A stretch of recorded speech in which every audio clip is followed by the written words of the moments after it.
Então, nós vamos fazer essa leitura de Esther nesse, nesses dias, nesses 2 dias, porque na quinta-feira nós temos Purim, e a gente sabe que Purim é Deus Purim se movendo no meio do povo, né? A gente vai estar fazendo isso. Eu vou dividir esse vídeo em duas partes. Na verdade, eu vou fazer 2 vídeos, vou parar e depois continuar. Então, senta que lá vem história. Hoje é o dia que aqueles que estão dentro das aulas vai ficar aqui hoje até meio-dia sentado, mas vamos lá. Primeiro ponto, eu quero que você abra a tua Bíblia em 1 Timóteo,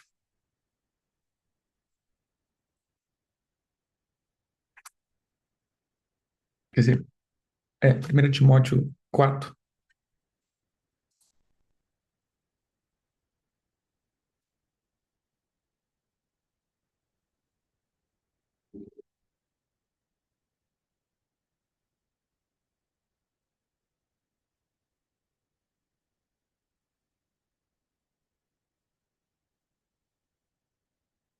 Timóteo 4. Nós estávamos falando acerca de como o povo tem tirado a centralidade da pessoa de Jesus e estávamos alinhando isso, né, trabalhando esse ponto, dizendo, irmãos, estamos com problemas nessa geração por causa disso.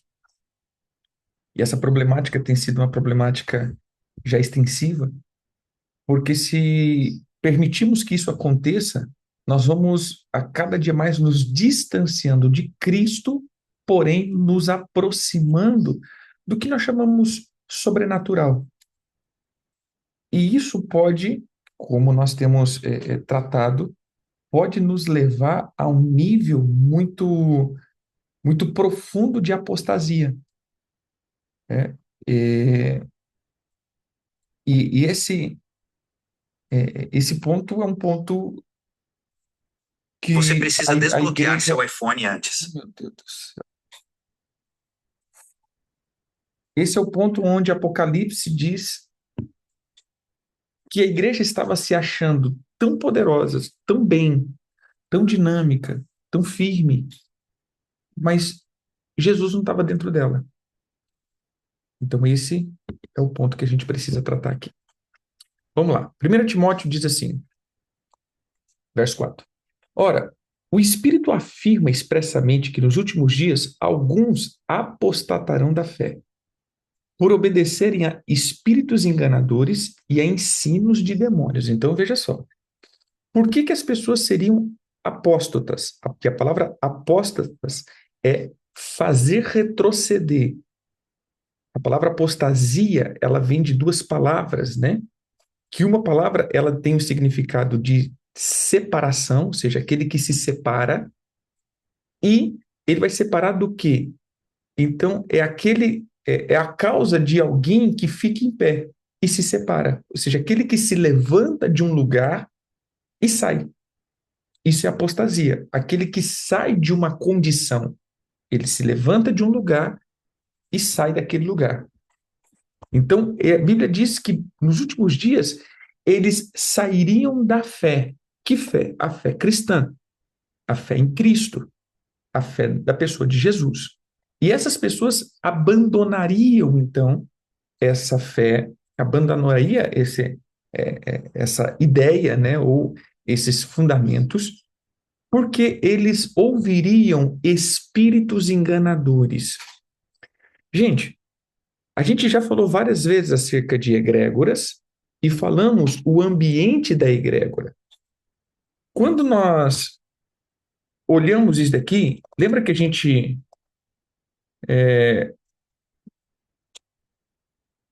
lembra de Micaías que a gente já falou? Vamos só ver aqui para que você entenda. Se não estamos vivendo a mesma coisa, quer ver?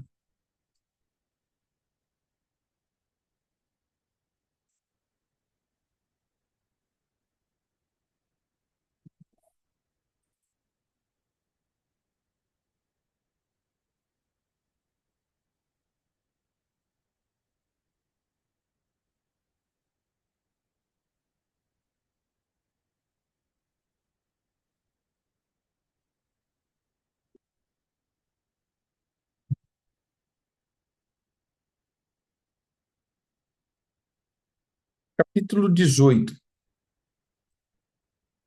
de Segunda Crônica. Segundo Crônicas, né? Capítulo 18.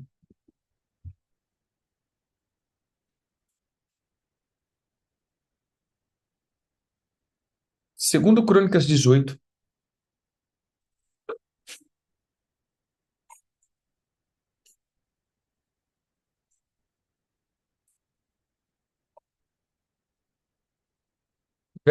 verso 1. Tinha Josafá riquezas e glórias em abundância e apresentou-se com Acabe. Ao cabo de alguns anos foi ter, perdão, apresentou, não, aparentou-se, né? Aparentou-se com Acabe. Ao cabo de alguns anos foi ter com Acabe em Samaria. Acabe matou ovelhas e bois em abundância para ele e para o povo que vieram com ele. E o persuadiu a subir com ele a Ramote-Gileade. Acabe, rei de Israel, perguntou a Josafá, rei de Judá: Irás tu comigo a Ramote-Gileade? Respondeu Josafá: Serei como tu és, o meu povo como o teu povo, iremos contigo a peleja. Disse mais Josafá, o rei de Israel: Consulta primeiro a palavra do Senhor. Então o rei de Israel ajuntou os profetas, 400 homens, gente, 400 profetas. Imagine um lugar com 400 pessoas profetizando, liberando palavra, movendo, reteté, cuspindo fogo, sapateando e fazendo aquele negócio da panela de pressão, né? Então, aquela coisa toda. E, imagina aquela cena, 400 homens. E lhes disse: Iremos a peleja contra Ramote-Gileade ou deixarei de ir? Eles disseram: Sobe, porque Deus a entregará nas mãos do rei. Disse, porém, Josafá: Não há aqui algum profeta do Senhor para o consultarmos? Olha, interessante, né? Olha que interessante. Os caras, 400 profetas, tava lá, ajuntou 400 profetas. Aí ele falou, mas não tem nenhum profeta de Deus, não? Já escolheu um pouco os caras todinho, né? Tem uns profetas de Deus aí, não? Respondeu o rei a Josafá: Ainda por quem podemos consultar o Senhor, porém eu o aborreço, porque nunca profetiza de mim o que é bom, mas somente o que é mal. Este é Micaías. A palavra Micaías é aquele que é semelhante a Deus. Filho de Inlá.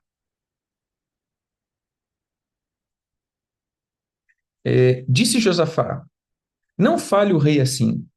Então o rei de Israel chamou um oficial e disse: Traz-me depressa Micaías, filho de Inlá. O rei de Israel e Josafá, rei de Judá, estava sentado, cada um no seu trono, vestido de trajes reais, numa eira à entrada da porta de Samaria. E todos os profetas profetizavam diante deles. Zedequias, filho de Kenaná, fez para si um chifre de ferro e disse: Assim diz o Senhor, com este escornearás os ciros até de todo consumir. Todos os profetas profetizavam assim, dizendo: Sobe a Ramote-Gileade. Olha que interessante, a palavra Ramote-Gileade significa alturas, ou seja, vai lá, meu irmão, seja soberbo, sobe, vai, você está certinho. E triunfarás, porque o Senhor a entregará nas mãos do rei. O mensageiro que foram chamar a Micaías falou-lhe dizendo: Eis que a palavra dos profetas a uma voz predizem coisas boas para o rei. Seja, pois, a tua palavra como a palavra de um deles. E falou, e fale o que é bom. Respondeu Micaías: Tão certo como vive o Senhor, o que meu Deus me disser, isto falarei. E vindo ele ao rei, este lhe perguntou: Micaías, iremos a Ramote Gileade a peleja ou deixaremos de ir? Ele respondeu: Sobe e triunfarás, porque eles serão entregues nas vossas mãos. O rei lhe disse: Quantas vezes te conjurei que não me fales senão a verdade no nome do Senhor? Espera aí, meu irmão. Entenda que esse é um ponto que nós vamos, que eu quero chegar aqui. O rei não disse isso para os outros profetas. O rei não inquiriu a verdade em nome do Senhor. Para os outros profetas, simplesmente eles estavam falando. Mas a Micaías, quando ele falou, o rei disse: Eu já te disse, como que ele disse? Ah, conjurei. A palavra conjurar é jurar, né? Ou fazer um juramento. Ah, ele diz o seguinte: Eu já te ordenei expressamente que da tua boca não saia mentira, não saia engano, não saia nenhuma voz que não seja verdadeira. Então, o rei chamou a verdade à tona. O que nós estamos fazendo nesses dias é exatamente isso, irmão. Chamando a verdade. Fala, peraí, não, eu não quero ouvir engano. Por quê? Porque lembra que o apóstolo já colocou, Jesus já colocou, ou seja, Jesus começa a dizer em Mateus 24 que seriam dias de engano. Agora o apóstolo Paulo ensinando a Timóteo, dizendo: olha, nos últimos dias nós teríamos apostasia por causa de espíritos enganadores. O rei disse: Quantas vezes te conjurei que não falasse senão a verdade em nome do Senhor? Então, disse ele: Vi todo Israel disperso pelos montes como ovelha que não tem pastor. E disse o Senhor: Estes não têm dono, torne cada um em paz para a sua casa. Então o rei de Israel disse a Josafá: Não te disse eu que ele não profetiza a meu respeito o que é bom, mas somente o que é mal? Micaias prosseguiu: Ouvi, pois, a palavra do Senhor. Viu o Senhor assentado no seu trono, todo o exército dos céus estavam à sua direita e à sua esquerda. Perguntou o Senhor: Quem enganará Acabe, o rei de Israel, para que suba e caia em Ramote de Gileade? Um dizia dessa maneira, outro dizia de outra maneira. Irmãos, teve até uma discussão no céu, né? Assim dizendo: não, não, vamos fazer desse jeito. Outro: não, não, não, não, vamos fazer desse jeito aqui. Outro: não, rapaz, é desse jeito que a gente vai fazer. Né? E mais, isso aqui no céu. Ah, então saiu um espírito e se apresentou diante do Senhor. Esse não falou, esse saiu. Ele saiu e se apresentou diante do Senhor e disse: Eu o enganarei. Veja só, eu o enganarei. Então, todos os espíritos estavam dando ideias de como seria a morte de Josafá, perdão, de Acabe. Como seria isso? E esse espírito diz: não, o fato aqui eu não vou matá-lo, eu vou enganá-lo para que ele suba a batalha, para que ele faça o que não é para fazer, para que ele caminhe onde não é para caminhar. Ele mesmo vai procurar e cavar a própria morte. Você entende a sacada aqui? Eu não vou destruí-lo, eu vou cavar a própria destruição dele, porque eu só vou fazer ele trilhar o caminho errado. Só isso. Não precisa destruí-lo, né? Que nunca ouviu isso, né? Tem gente que não precisa de ninguém para ajudar para ele fazer caca, meu irmão. Ele vai sozinho, né? Ele faz e daí sozinho. Não precisa de ajuda. Então veja só, aí o Senhor perguntou-lhe o Senhor, com que? Com que você vai enganá-lo? Respondeu ele: Sairei e serei espírito mentiroso na boca de todos os seus profetas. Disse o Senhor: Tu enganará e ainda prevalecerá. Sai e faz assim. Agora, vamos para um outro texto. Apocalipse capítulo 2. Oh, 2 não, perdão. Apocalipse capítulo alguma coisa. Deixa eu procurar aqui.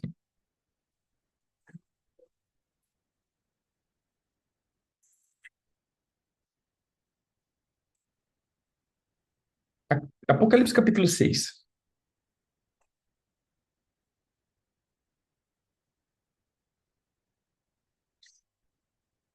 Viu o cordeiro abrir um dos 7 selos e ouviu um dos 4 seres viventes dizendo, como se fosse voz de trovão: Vem! Vi então, e eis um cavalo branco, e o seu cavaleiro com um arco, e foi-lhe dado uma coroa, e ele saiu vencendo e para vencer. Gente, mera semelhança é pura coincidência. Veja que o espírito de engano foi liberado para tirar o povo do caminho. Depois o Senhor Jesus disse que nos últimos dias levantaria-se falsos profetas de novo. E a gente pensa que falsos profetas são os charlatões. São as pessoas charlatões, são aquelas pessoas que estão ali com o intuito de, de fazer o povo, de conduzir o povo para si mesmo. Seria isso, né? Os que enganam mesmo, que estão ali dilubriando. Em tese, também. Mas a nossa questão aqui que não é isso. A nossa questão é que existe um espírito liberado, e aí a gente entra agora em Apocalipse, que esse cavalo branco com o arco na mão, com a coroa na cabeça e com a ordem de prevalecer, não é Jesus. Gente, não é Jesus aqui. Muitos confundem esse cavalo branco com Jesus. Aqui é o espírito da apostasia, do anticristo. Ele tem coroa, arco e a ordem de vencer. E pronto, ele vai prevalecer nessa temporada, e é uma ordem do Senhor. Foi liberado um espírito que prevalecerá, e esse espírito, ele é semelhante ao Senhor. Ele é o Jesus pirata. Jesus Chopi, mais ou menos assim. Então, o que acontece aqui? Ele está liberado para poder enganar o povo. E é isso que o apóstolo Paulo está falando em 1 Timóteo. Volta aqui em 1 Timóteo. Ele diz o seguinte: veja só, as pessoas se apostatarão da fé. Por quê? Por que as pessoas sairiam da fé? Por que as pessoas deixariam a fé? Por que as pessoas retrocederiam? Simples, porque eles estão ouvindo espíritos enganadores e doutrinas de demônios. Entendeu aqui? A base da apostasia é o seguir o profético errado e os ensinos errados. Isso faz com que o diabo não precise me destruir. Não. Ele só me tira da verdade. Se ele me tira da verdade, acabou. Entendeu? Então, veja só. 2, pela hipocrisia dos que falam mentira e que têm cauterizado a própria consciência. Ou seja, eles estão falando, mas, de fato, essas pessoas já não têm mais consciência e nem aquela questão de, cara, eu estou levando as pessoas para o abismo. Não, não. Eles já estão cauterizados. Eles já estão totalmente quebrados. Que proíbem o casamento. Aí, no caso, agora ele vai falar de algumas doutrinas daquela época. Abstinência de alimentos que Deus criou a ser recebido com ação de graça. O que nós estamos dizendo aqui? Veja, irmãos, isso daqui é muito fato. Exemplo, quando a gente fala de alimentação, vamos supor aqui, alimentação. Eu tenho as minhas restrições, mas é eu. Ninguém aqui impõe isso ou aquilo. Você não pode, você deve, você faz. Agora, se você começa a andar, e é uma das coisas que a gente está ouvindo e olhando aqui, é que tem se levantado algumas doutrinações que são doutrinações que estão começando muitas restrições e muitas coisas, porque e aí você acaba saindo de todas a liberdade do espírito. Uma coisa é o Senhor falar com você, outra coisa é você começar a trazer regras que tem que ser. Por que tem que ser? Então veja, Os doutrinamentos diabólicos, ele está vindo com cara de crente. Entende que os ensinos, eles não são ensinos ruins. O apóstolo Paulo não disse assim, porque a doutrina que estão indo para servir os ídolos, para cometer imoralidade. Não. Casamento. Irmão, onde casamento é ruim? Não tem. Mas aqui a gente pode. é, é, é, aí a gente pode olhar até para o apóstolo Paulo, né? Peraí, mas o apóstolo Paulo fala: melhor é ficar solteiro do que casado? Então ele estava proibindo casamento? Não.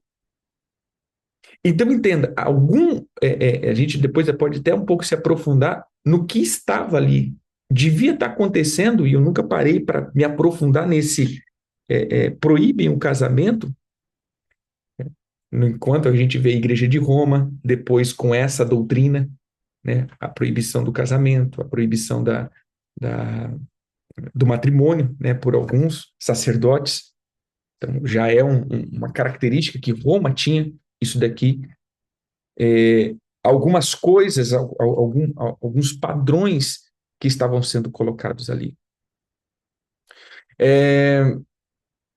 Verso 4.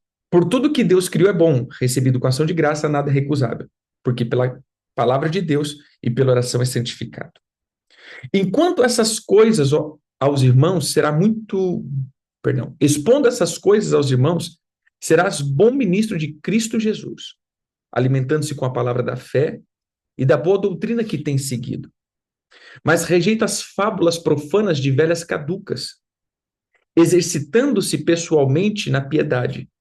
Pois o exercício físico para pouco é proveitoso, mas a piedade para tudo é proveitoso. Porque tem a promessa da vida que agora é da que há de ser. Fiel essa palavra e digna de inteira aceitação. Ora, é para sem fim que labutamos e nos esforçamos sobremodo, porquanto temos posto a nossa esperança no Deus vivo, Salvador de todos os homens, especialmente dos fiéis. Ordena e ensina essas coisas. Ninguém despreza a tua mocidade, pelo contrário, torna-se padrão dos fiéis na palavra, no procedimento, no amor, na fé e na pureza. Até a minha chegada, aplique-te à leitura, à exortação e ao ensino. Então, agora, o apóstolo Paulo está falando aí a Timóteo, perdão.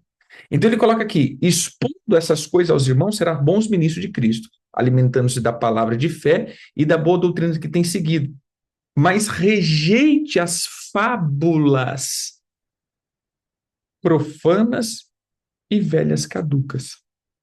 O que ele está colocando aqui? Rejeite fábulas, porque hoje todo ensino desse é pautado em fábulas, contos dos sábios, e eu tenho batido veementemente sobre isso. Conto dos anciões, conto daqui. Irmão, peraí, será que nós não estamos sendo enredados, engodados em torno dessas histórias e fábulas, aonde nós estamos pegando mais costumes? E aí eu digo, pegando os costumes e tirando Cristo do centro. Exemplo, nós vamos falar de Purim, e não é que eu estou, irmãos, algumas pessoas até me perguntam: apóstolo, mas peraí, você está desacreditando de tudo isso? Não, não estou desacreditando de nada. Eu creio em tudo o que nós ensinamos até aqui. Mas o problema que eu estou tendo é que sutilmente nós não estamos mais precisando de Jesus. Esse é o problema que eu estou tendo. Jesus não está sendo mais o centro da nossa, ou seja, nós estamos atribuindo poder às coisas, o poder remissor, que o poder é só do sangue de Jesus. Ou seja, uma das coisas é, se eu faço um ato profético, esse ato profético, ele tem um poder regenerador, transformador. Peraí, que ato tem poder transformador a não ser o sangue de Jesus? Uma oferta não tem poder sobre a minha vida, sobre nada. Uma oferta é a lei da semeadura. Nós semeamos e colhemos, e com liberdade semeamos, e com liberalidade colhemos. É um selo, ela não tem poder transformador. É vamos lá, um dia, uma festa, um alimento. Ele não tem o poder transformador. E era isso que o apóstolo Paulo estava falando, porque o apóstolo Paulo, ele participava de festas, ele tinha a sua característica. Os apóstolos, o apóstolo Poderão, o apóstolo Pedro tinha cultura alimentar. Mas, irmãos, preste atenção, todas as vezes que eu atribuo a algo que é até santo, volta aqui, as festas bíblicas, os atos proféticos, ah, as ofertas, até o alimento. Toda vez que eu entrego a isso o poder regenerador, transformador, ativador, eu já não preciso mais de Jesus e nem do precioso sangue dele. Meu irmão, de Gênesis a Apocalipse, nós vamos ver que tudo foi por causa do sangue de Jesus. O sangue é aquilo que nos dá acesso, o sangue é aquilo que libera a vida, o sangue é aquele que traz a genética, o sangue é aquele que libera a santificação, é tudo o sangue de Jesus. Quando eu tiro do sangue de Jesus, uso o nome de Jesus, mas o poder está no ato que eu estou fazendo, de fato eu tirei Jesus do centro. E é isso que nós estamos voltando e dizendo, queridos, cuidado, porque se eu atribuo poder a isso, Jesus saiu. Por mais que eu use o nome dele, mas ele já não é o centro. Porque entende-se que se eu faço esse ato, não importa o meu nível de cruz e nem meu nível de arrependimento. É só fazer o ato. Entendeu? Não independe do meu nível de morte. Não independe do meu nível de mergulho na palavra. É independente. Porque eu alcancei um nível. A gente estava conversando, com esses dias atrás e a pastora Elda falava de uma cultura que está tendo em uma região, né, de um certo ministro, que ele dizia exatamente isso. Em um dos seus ensinos, ele disse: olha, tem coisas que nós não precisamos mais de Jesus, porque ele já deixou a porta aberta. E ele falava acerca, por exemplo, dos tribunais espirituais. Né? Você me dá uma oferta de R$ 1.000 e eu vou nos tribunais diante de Deus por você. Né? Eu vou lá, você me paga R$ 1.000, quer dizer, você me paga não, é o pedágio, você me dá o pedágio, né? Porque eu vou ter que passar 3 céus, meu irmão. Imagine, né? Passar 3 céus deve custar muito pedágio. Eu entro nesse pedágio e aí eu vou lá e entro diante de Deus e vou diante dos tribunais. E eu não preciso de Jesus mais, porque Jesus já deixou a porta aberta. Você entendeu? Então, tem certas coisas que a gente está vendo que as coisas estão acontecendo, que até mesmo falamos o nome de Jesus, mas Jesus já não é mais necessário para que a gente viva. Jesus já foi dispensado. Por isso, nós vamos olhar para a sétima igreja e ver Jesus do lado de fora, porque Jesus já não é mais necessário dentro da igreja. Eu vou te, é, eu vou te mostrar algo que eu estou vendo para que você perceba.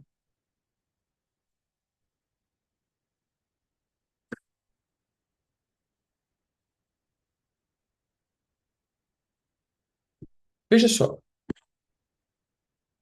nesses últimos dias, deixa eu pegar um texto bíblico.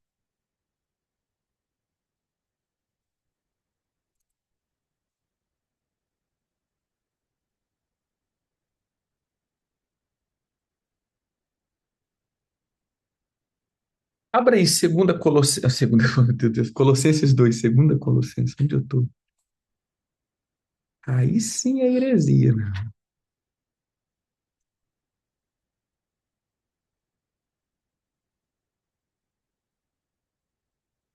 Colossenses 2,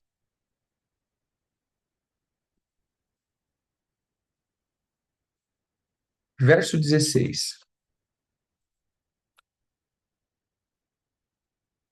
Esse é um texto também que eu lendo aqui parece que a gente está condenando os nossos próprios atos, porque nós cremos em dias, nós cremos em uma alimentação, nós cremos em tudo isso. E se a gente lê esse texto aqui, gente, parece que esse texto está desfalando tudo o que a gente está falando. Mas eu tenho plena convicção e tranquilidade de que, é, na verdade, não tem nada a ver. O apóstolo Paulo não estava sendo contra, o apóstolo Paulo estava sendo contra da medida que hoje eu estou sendo contra. Mas não de dias, não de festas, não de lua novas, né? Ou seja, o cabeça do mês, não. Mas ele estava, porque as pessoas estavam sendo julgadas, condenadas ao ponto de ser considerado um não cristão. Ou seja, se você não faz isso, você não tem salvação. Se você não faz isso, você não é de Deus. Se você não faz isso, e é isso daqui que o apóstolo Paulo estava falando, e hoje, infelizmente, isso tem se tornado uma doutrina que tem caído hoje, e as pessoas dizem isso. Quantas pessoas vão abandonando a igreja? Ah, não, por causa do tempo e estação, por causa. Irmão, isso daqui não é motivo de julgar os irmãos. Isso daqui é só uma prática que entendemos e temos bênção nisso e não salvação. Entendeu? Bênção é uma coisa. Eu sei que há bênçãos nessas coisas, mas não temos salvação, não temos santificação nisso, não temos redenção nisso. Se você aparece nas festas bíblicas, você não é redimido dos teus pecados.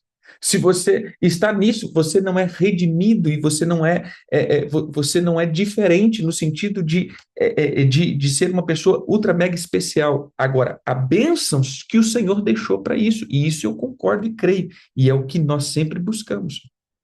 Mas nós não podemos dar o poder salvífico e transformador a um alimento, a um ato, a um dia. Entendeu? Nós não podemos. E aí ele diz o seguinte: ninguém, pois, vos julgue por causa da comida e da bebida, ou do dia de festa, ou da lua nova, ou dos sábados, porque tudo isso tem sido sombra das coisas que havia de vir. Porém, o corpo é de Cristo. Exatamente. Tudo isso no Antigo Testamento era ordem, tinha que ser cumprido. Por que tinha que ser cumprido? Porque era a maneira deles entrarem dentro de Jesus. Mas agora que nós estamos dentro de Jesus, isso já não é uma ordenança, uma ordem para salvação. Isso é uma manifestação de obediência. Não tem salvação nisso. Tem bênção. Pois bem, continuamos. Ninguém se faça árbitro contra vós, pretextando humildade e culto aos anjos, baseados em visões, enfatuando sem motivo algum na sua mente carnal, e não retendo a cabeça, do qual todo o corpo, suprindo e bem vinculado por suas juntas e ligamentos, cresce o crescimento que procede de Deus. Pois bem, veja só um negócio.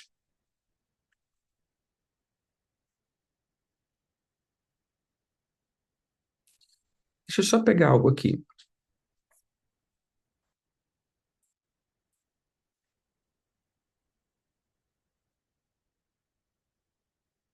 Colossenses 2,16. Alguém já ouviu alguns nomes? Eu vou te citar alguns nomes. Miguel, Gabriel, Rafael, Uriel, Ramiel. Tem um nome muito conhecido agora chamado Gamael. Esse tem sido um anjo que tem visitado muita gente. O anjo Gamael. Que é da galera da doutrina dos anjos aí. Baraquiel, Jegudiel, Saatiel. Quem que são esses anjos que têm visitado as pessoas? Que tem muita gente que está movendo-se pela visitação desses anjos. Se você pegar aí nos, nos Instagram da vida, a galera movendo-se debaixo desse manto, movendo-se debaixo dessa característica. Mas quem são esses? Na verdade, querido, esses são considerados os 7 arcanjos ligados à goética, Metraton. Deixa eu pegar aqui para vocês a lista completa e vamos escrachar.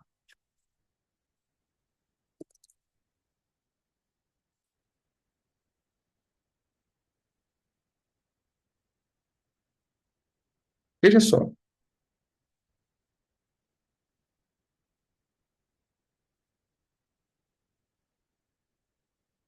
Esse daqui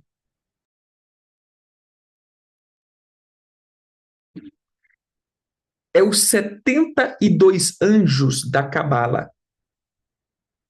Então, quem trabalha na Cabala vai ver os 72 nomes de Deus, que é muito bonito isso, é os 72 nomes do Eterno, que vai falar, então, a escrita de cada um deles, que é as 72 letras do alfabeto hebraico, e isso está mais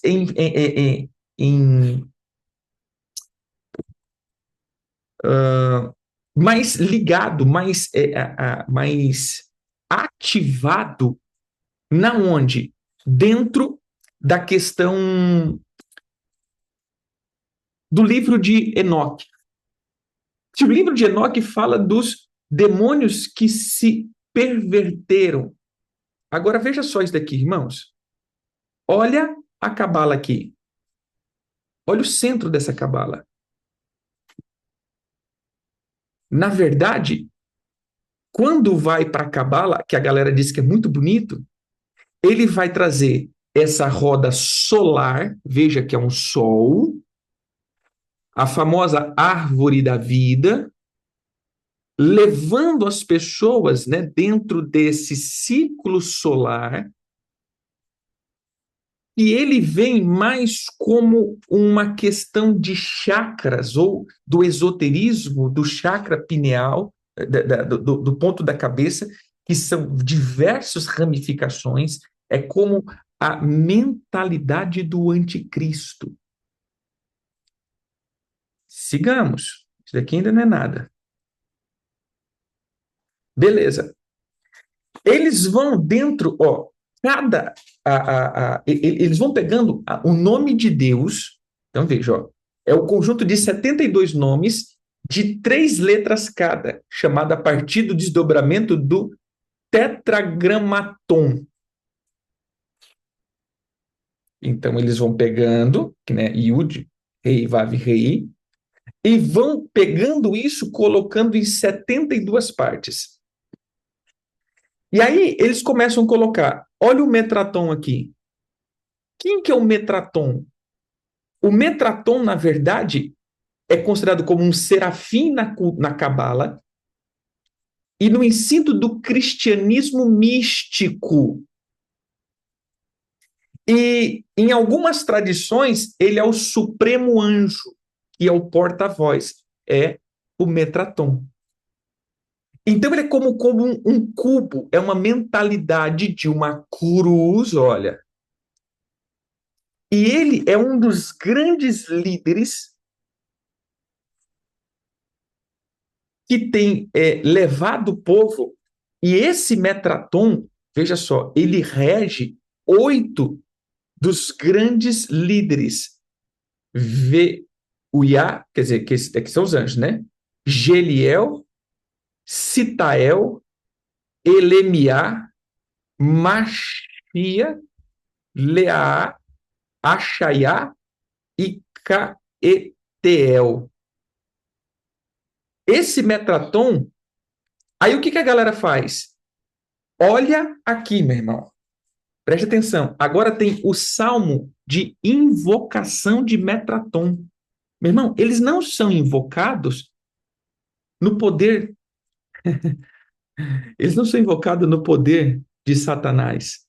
Eles são invocados pelos salmos. Entendeu? Então, eles são invocados pelos salmos. O que acontece aqui? Eles começam a fazer alguns salmos e aí eles vão. Mas agora, olha isso daqui, meu irmão. Eu vou fazer isso daqui porque eu vou vencer Baal. Eu vou fazer essa invocação porque eu vou vencer agora Amon. Eu vou vencer Barbatos. Eu vou vencer Valefar. Ou seja, você entende que eu invoco isso daqui para vencer um mal? Mas espera aí. Se ele é o próprio mal, como que eu venço o mal? Entende a questão aqui? E aí você vai ver o seguinte, espera aí. Qual o fundamento errado disso, apóstolo? Ninguém tá invocando demônio. Nós estamos falando agora.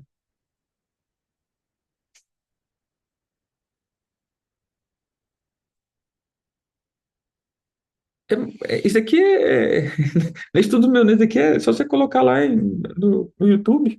No YouTube, não, no Google. Então, veja só. Você entendeu que eu não precisei falar em nome de demônios. Eu não precisei invocar demônios.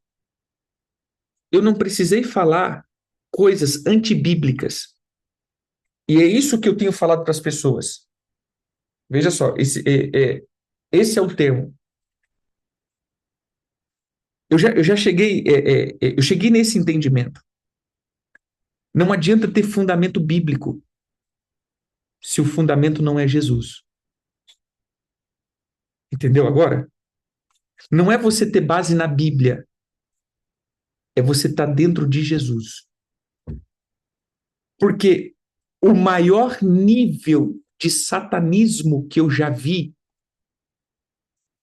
que está ligado a isso daqui, que está ligado à goética, o maior nível de satanismo, ele é feito pela invocação bíblica em salmos. Eles não são feitos se não for por salmos.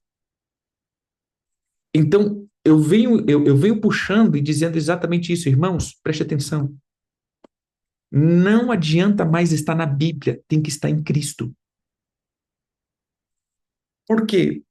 Porque tudo que eu pego na Bíblia e desconecto de Cristo, eu estou dizendo que eu consigo acessar Deus sem Jesus. E quando eu tento acessar Deus sem Jesus, é satanismo. Entendeu o fundamento? Vamos lá, para outro. Raziel, que também é um querubim agora. Olha os tronos aqui, ó. Da onde vem os tronos? Raziel. Raziel agora, ele é um comando, ou seja, é um anjo governante, é o cabeça de uma hierarquia. Raziel, então, ele cuida de Raziel, até do Aladim, meu irmão. Lavi, Ra,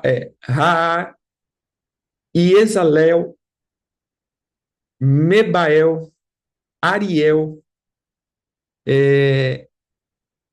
Ecamiá, esse aqui, são 8 também.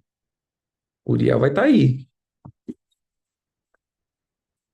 Outro, que é considerado como Tronos, Tzapiquiel. Aí vem Lauviá, Caliel, Leuviá, Palaliá, Neuchael, Laiaiel, Melael, Raia, Niaiá, Raia, Leratel, Zeiel. Ou seja, você está entendendo aqui, irmãos? Olha o Camael aqui, ó. Olha o tanto de anjos que ele governa. Então, esses daqui, ó, Laezael, Aniel, Menadel. Aí depois tem o tal do Rafael. Olha o tanto de anjos que ele vai. Aí tem o Naniel, Micael. e o Gabriel. Você entende aqui o tanto de características que nós vamos vendo? E hoje são esses anjos que estão visitando a galera. Entendeu o fato aqui? Esses anjos que são os anjos guardiões da galera. Aquele cara de Goiânia, sim, ele é o Camael. Você entendeu? É o Wikipedia. Deixa eu ver aqui, quer ver? Se eu tenho um videozinho dele. Veja só. Preste atenção aqui, que o babado é forte. Espera aí um pouquinho. E aí, o apóstolo Paulo disse que nós teríamos um tempo muito complicado. Por que teríamos um tempo muito complicado? Porque as pessoas ouviriam ensinos enganadores.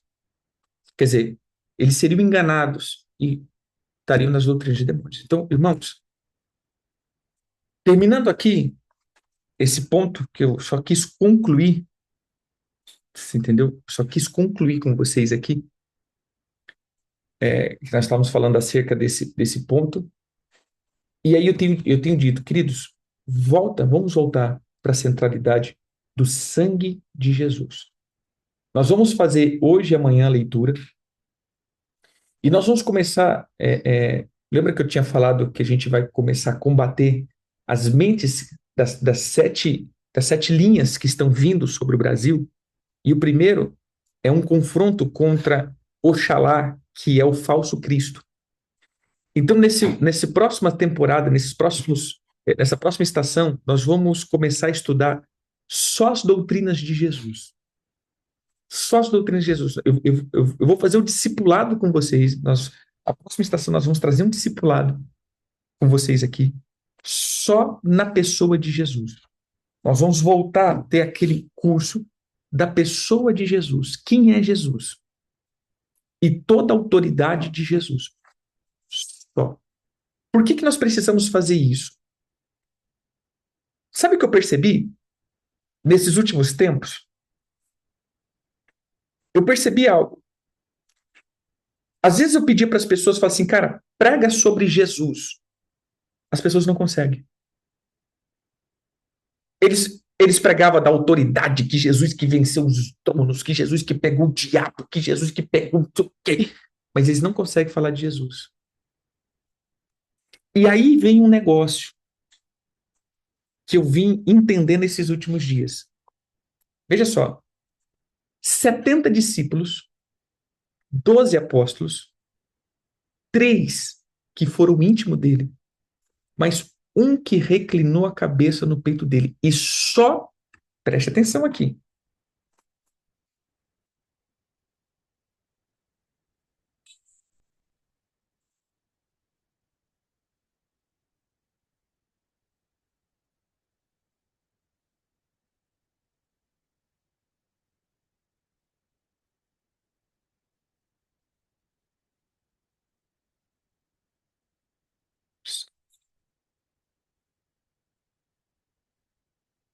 não sei se eu vou achar aqui rápido assim, que não está na minha cabeça, mas quando nós vamos olhar, você vai ver que foram poucos os discípulos, quer dizer, só João dos discípulos e algumas mulheres que ficaram do lado de Jesus na cruz.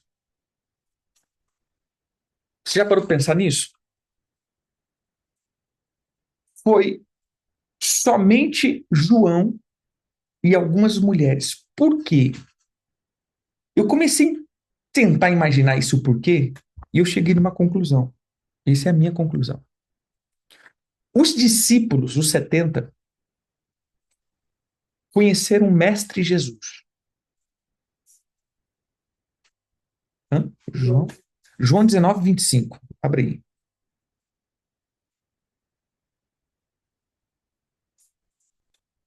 João 19.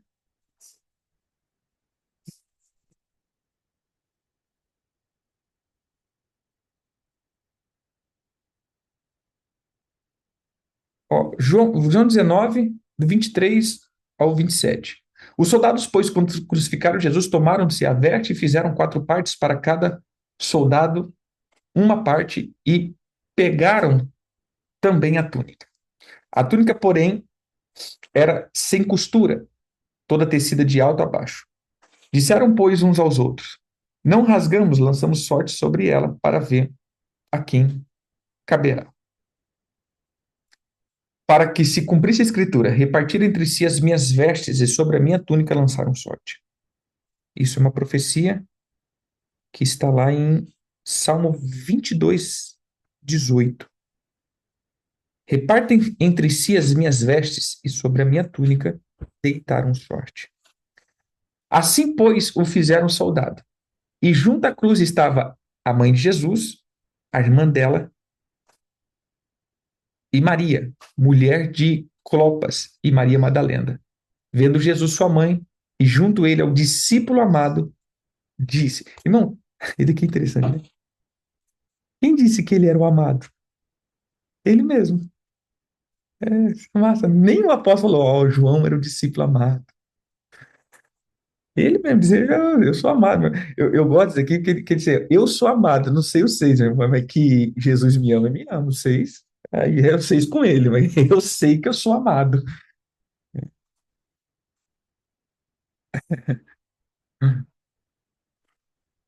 E aí ele diz isso, né? Vendo, tá, o discípulo disse, mulher, eis aí teu filho. Depois disso, disse aos discípulos, eis aí tua mãe. Dessa hora em diante, o discípulo a tomou para a sua casa. Veja só, quem que permaneceu? A mãe, a irmã da mãe e mais duas mulheres e João. Por que que João foi o único que permaneceu? Aí eu te digo isso, eis que te digo de mim mesmo. Os 70 discípulos conheceram o Mestre Jesus.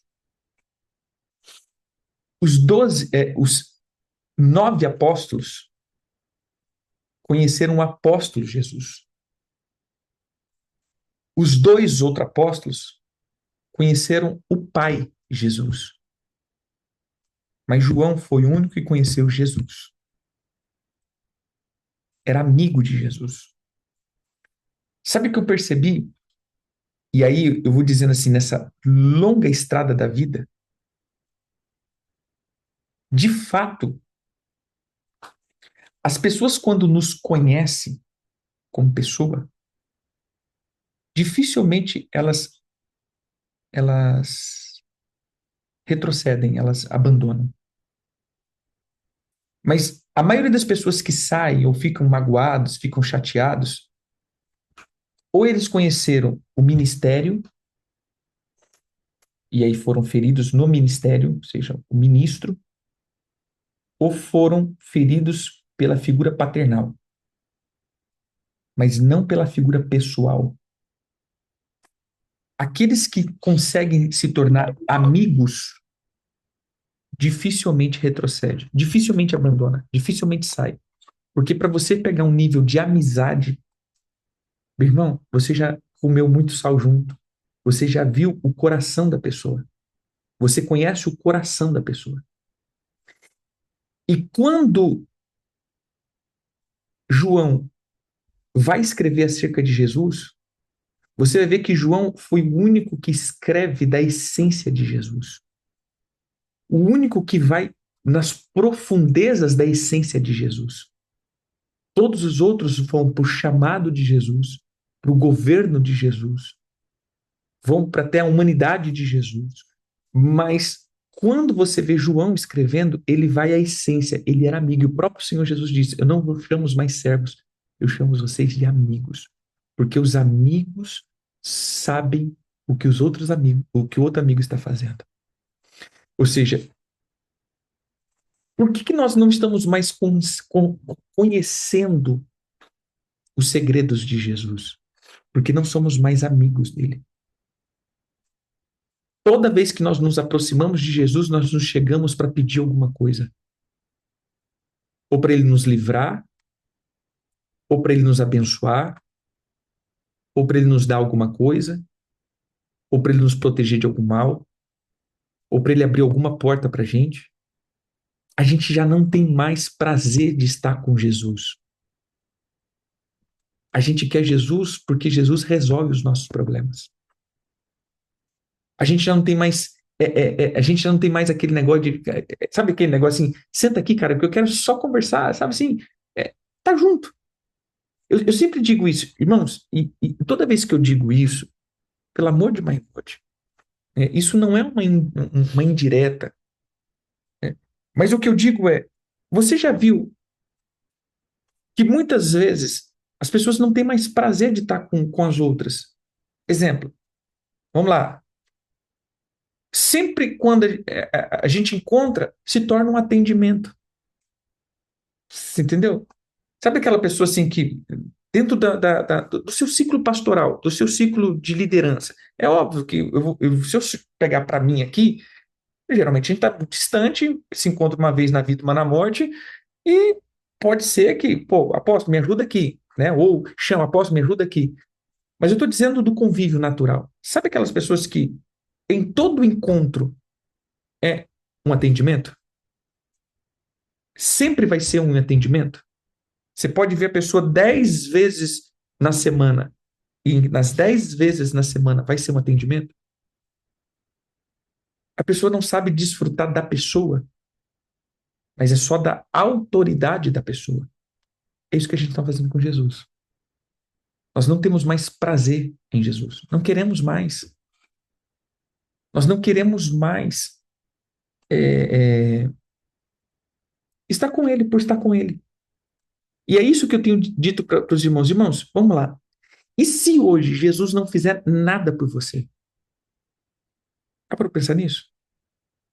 Se Jesus não resolver o teu problema, se Jesus não te der o que você está querendo, se Jesus não mudar a tua circunstância, se Jesus não fizer nada por você, mesmo assim, você consegue falar assim, Senhor, vem cá, deixa eu pelo menos chorar aqui perto do Senhor.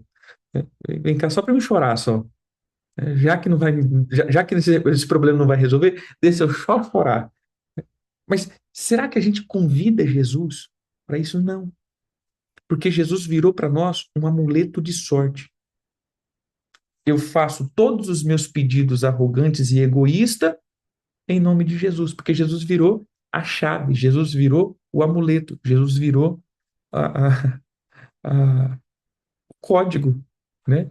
Então Jesus hoje não é mais uma pessoa, Jesus é um código de acesso. Tudo que vocês pedirem no meu nome eu vou fazer.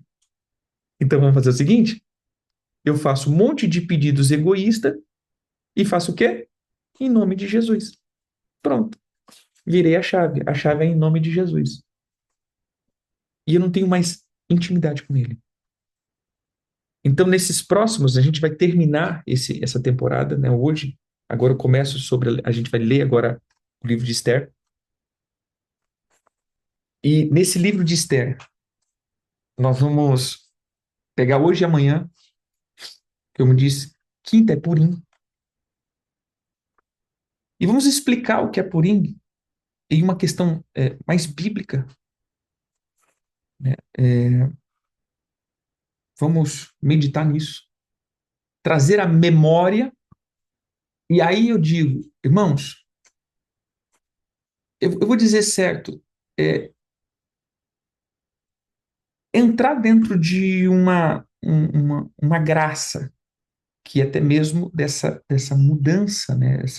Essa quebra de decretos. Mas eu deixo claro aqui, bem claro. Eu vi que muitas vezes quando nós começamos a falar desses assuntos, esses assuntos ele vai sempre terminar na tua oferta. E de fato, eu já estou ficando incomodado com isso. Você entendeu? E eu vou dizer o seguinte, meu irmão. O maior beneficiado disso sou eu, né? Eu era, eu acho que o único que não deveria estar falando isso. Por quê? Porque, de fato, muitos vão falar, apóstolo, eu quero ofertar na sua vida. Mas, irmãos, deixa eu te dizer uma coisa. É, eu já estou muito incomodado com essa questão das ofertas. Já faz um tempo que eu estou incomodado com isso. Por quê? Porque as ofertas estão tomando o lugar de Jesus. Você entendeu? As ofertas estão se tornando agora é muito, muito místico. Eu te dou uma oferta e Deus vai fazer alguma coisa na minha vida. Não, querido, peraí. A oferta vai ser um selo. Então, o que que a gente vai fazer? A gente vai entender o que é Purim. Bem entendido o que é Purim. Por isso, nós vamos ler o livro de Esther. Não vou contar uma historinha. Nós vamos ler o livro de Esther. 2.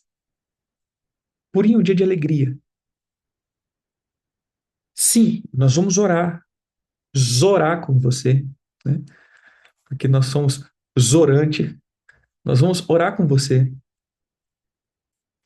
E se você vai apresentar-se diante de Deus, requerendo e entrando no sangue de Jesus, e você está entendendo que há decretos que muitas vezes nós precisamos é, é, é, é, colocar diante dos pés do Senhor, dizendo: Senhor, estamos debaixo de ataque.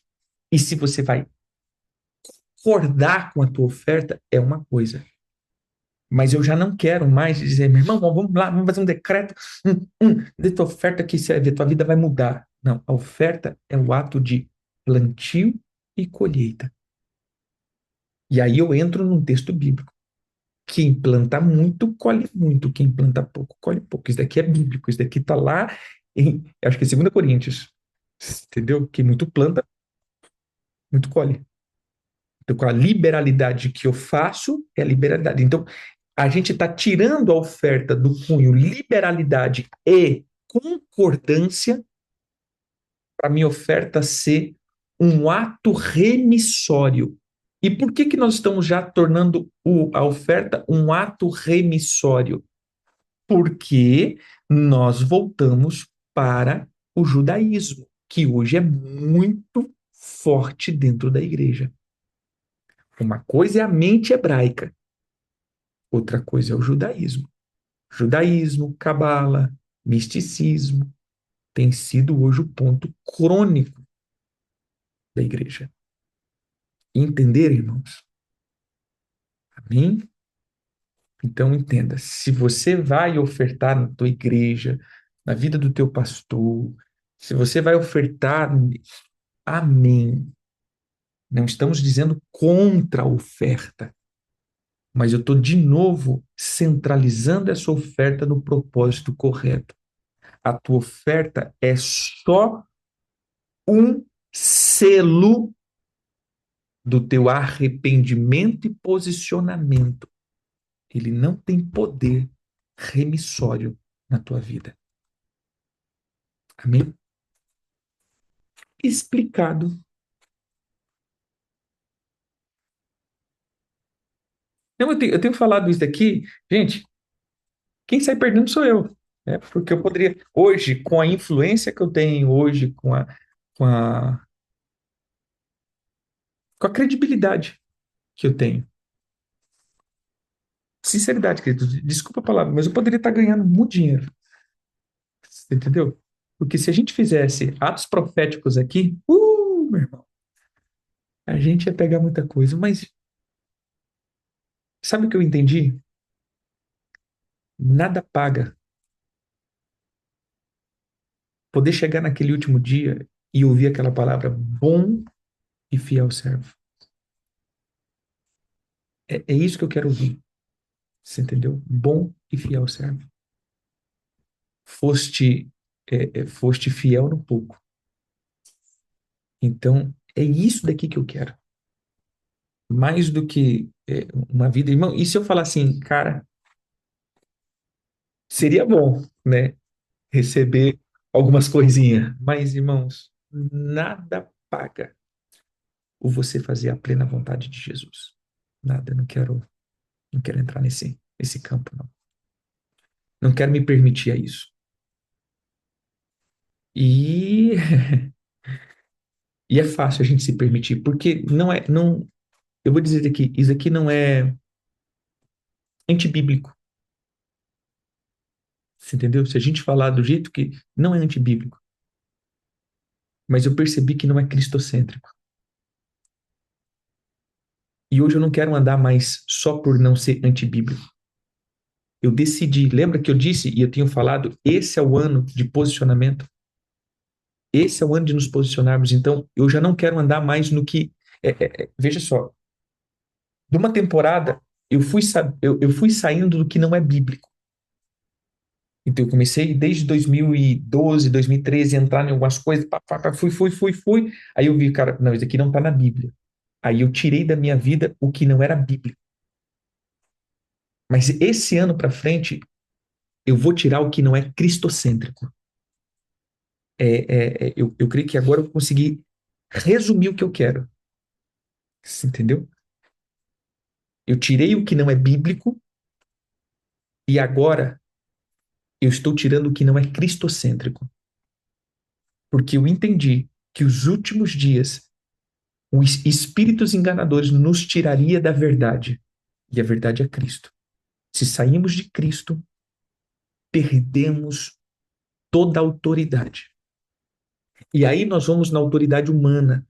Porque uma das coisas que eu percebi, um dos ensinos errados que recebemos, que o homem é miserável. Não, o homem é miserável diante de Deus. Mas o homem é um ser muito poderoso, com uma alma infinitamente poderosa criada em Deus. Então eu estou vendo que, exemplo, exorcismo. Exorcismo, o diabo sai, sai. No poder de quem? Do homem. O homem tem autoridade. O homem tem autoridade contra Satanás. Desde a criação, o homem tem. Então eu estou vendo que muitas coisas que nós estamos fazendo é na autoridade do homem, não mais em uma base cristocêntrica. Então a gente passou, veja só, um período onde o homem ele jogou tudo na conta de Jesus e não fazia nada. Depois, o homem passou agora a fazer tudo. Então agora a gente está puxando para o meio, dizendo, não, meu irmão, eu sei da minha responsabilidade como homem, mas eu vou fazer isso só dentro ou mediante o sangue de Jesus. Nada vai tirar o sangue de Jesus da autoridade das minhas tarefas. É isso. O homem, ele é poderoso. Veja em Gênesis 1. Deus criou o homem e disse: domine, governe sobre todas as coisas. O homem, por sua natureza, tem governo. A autoridade humana é uma autoridade de governo, representativa. Sim. Se um ser humano, qualquer um ser humano, falar para um demônio sair, ele vai sair. Esse homem vai receber retaliação? Demais. Esse homem vai ser confrontado? Demais. Mas o demônio vai sair? Vai. Eu creio que vai. Porque qualquer homem que mandar, vai sair. Precisa ser um crente? Não, não precisa ser crente. Agora, esse homem vai sofrer. Você entendeu? Por quê? Porque esse homem vai ser mapeado, esse homem vai ser destruído e papapá, papapá, papá. Agora, qual é a nossa autoridade? Jesus. Aí que está a diferença. Eu posso fazer o meu trabalho cristão no meu poder e eu posso fazer o meu trabalho no poder de Jesus. É isso que eu quero que você entenda. Porque o que eu tenho descoberto aqui, e se eu estou falando besteira aqui, irmãos, depois né, eu posso até me retratar acerca disso, mas deixa eu te falar. O que eu entendi é que o homem tem autoridade. Você entendeu? Constituída por Deus. E é por isso que Deus não quer que o homem trabalhe sobre a autoridade dele. A minha autoridade é Jesus. Então, o que nós estamos vendo? O poder da alma fazendo muitas coisas. Vamos lá. Quem nunca já viu? O cara foi lá não sei na onde e a pessoa foi lá no poder não sei das quantas e curou. O próprio Senhor Jesus diz isso. Gente, vamos para um texto bíblico aqui. Senhor, naqueles dias, muitos dirão: Senhor, Senhor, expulsei demônios no seu nome. Mas Jesus não estava com eles. Eu nem vos conheço. Ah, mas foi usado o nome de Jesus, por isso o nome de sim. Aí eu entendo. Agora, até compreendendo melhor, senão daqui a pouco eu vou parar no crente aranha, né? Então entenda. eu vou colocar aqui um termo diferente. Posso não ser um cristão e destruir as obras das trevas. Assim fica melhor. Senão daqui a pouco eu estou no crente-aranha. Eu posso ser um cristão, não ser um cristão, eu não posso ser de Cristo e me mover fazendo coisas espirituais no poder do homem. A gente está vendo isso, entendeu? Mas a gente não quer fazer isso, a gente quer fazer no poder de Jesus. Esse é o nosso fato. Certo?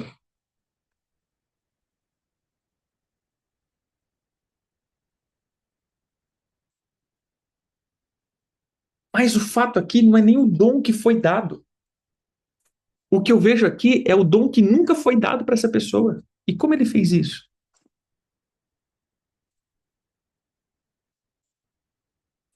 Porque se ele não herdou o reino dos céus, essa pessoa está morta.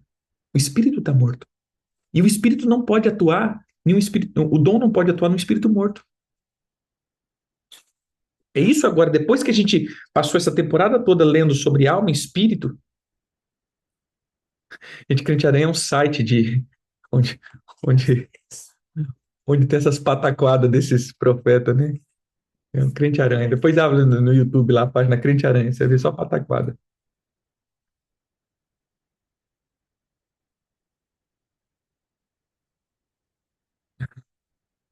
Aí uma pergunta, por que somos retalhados mesmo depois de estarmos cristãos? Porque às vezes nós estamos fora da nossa esfera de ação também.